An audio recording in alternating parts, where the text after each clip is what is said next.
आप समझ सकते हैं कि मेरी बेटी 16 साल में चल रही है। एक माँ के हृदय पे क्या बीत रही होगी उस समय। जब दृष्टि पैदा हुई थी उसके बैक में एक गांठ थी। पैदा हुई थी तो गांठ बहुत छोटी थी। 3 महीने के अंदर आते आते वो गांठ इतनी बड़ी हो गई थी। गांठ तो रिमूव कर दिया सर्जरी ने, लेकिन 2 दुविधाएं यही हुई। पहला, उसके पाँव, उसकी टांगे कमजोर रही, वो बिल्कुल लकड़ी जैसी उसकी टांगे थी, हार्ड टांगे थी। दूसरा, उसका यूरिन, उसका टॉयलेट अपने आप निकल जाता था, उसको बॉडी में सेंसेशन नहीं होता था। पहले माँ बाप को लगा कि ये अभी बच्ची छोटी है, 8 महीने की है, 1 साल की है, अभी इसको पता नहीं होगा। लेकिन जब वो बड़ी होती गई तो हर रोज उसके जीवन में यही होता था। और 3 महीने की बच्ची का जो मेडिकल से सिलसिला शुरू हुआ था, वो पूरे बचपन ऐसा बीता, पूरी जवान होते होते वो 2024 तक उसकी कहानी ऐसी ही थी। हमने बहुत सरकारी प्राइवेट तमाम हॉस्पिटलों, दिल्ली के माने हॉस्पिटलों में दिखाया।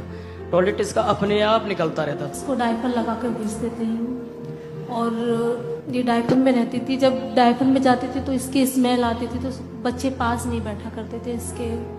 स्कूल से जब आती थी तो बहुत रोती थी, मम्मी मुझे नहीं पढ़ना, मुझे स्कूल नहीं जाना। पिछले साल अचानक से इसका वॉशरूम आना बंद हो गया। हॉस्पिटल में जब हम लेकर गए तो उन्होंने इसका अल्ट्रासाउंड किया। उन्होंने कहा इसको यूरिन बैग लगेगा। यूरिन बैग उस समय 14 महीने तक लगा। 8 जून को जो प्रे थी तो ये और इसके फादर आए हुए थे।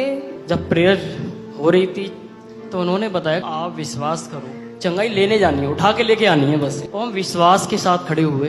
मैं यहीं से सोच के गई थी कि मैं अपने यूरिन बैग हटाऊंगी। फिर सुबह मैंने खुद इंजेक्शन लिया और यूरिन बैग में घुसा और निकाल के फेंक। क्या हुआ उसके बाद? दृष्टि ने बड़े हंस के बोला, मैं वहीं थम गया। यीशु मसीह ने काम कर दिया। पापा मैं अपने आप से यूरिन और पोटी कर रही हूँ। Come on. उसके वो अंग, वो ब्लैडर, वो मसल्स जो 16 साल से काम नहीं कर रहे थे, परमेश्वर ने उनको भी चंगा कर दिया है। और इस बच्ची की टांगे, जो उसने बताया था, पत्थर की तरह, लकड़ी की तरह हार्ड थी। इसके मम्मी पापा बता रहे हैं उसमें मांस आना शुरू हो चुका है, वो सॉफ्ट हुई है, पहली बार सॉफ्ट हो गई इसकी टांगे। वो चल फिर पा रही है अच्छे से, मजबूती से, खुद से यूरिन कर पा रही है, खुद से। मैं सच में परमेश्वर को, जीवित परमेश्वर को धन्यवाद देता हूँ